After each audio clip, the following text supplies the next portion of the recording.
मुझे एक बात समझ नहीं आती कि आप मरीना को उस बेवकूफ आदमी के पास क्यों भेज देती हैं? आप उससे सिर्फ अपनी बात करेंगे और कोई बात नहीं।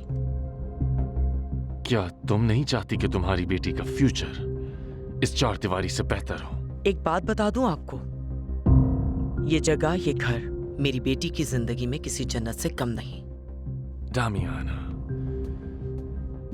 क्या तुम्हें नजर नहीं आता कि मैं मरीना का सिर्फ भला चाहता हूं, एक अच्छा फ्यूचर और उसके सारे ख्वाब पूरे करना चाहता हूं।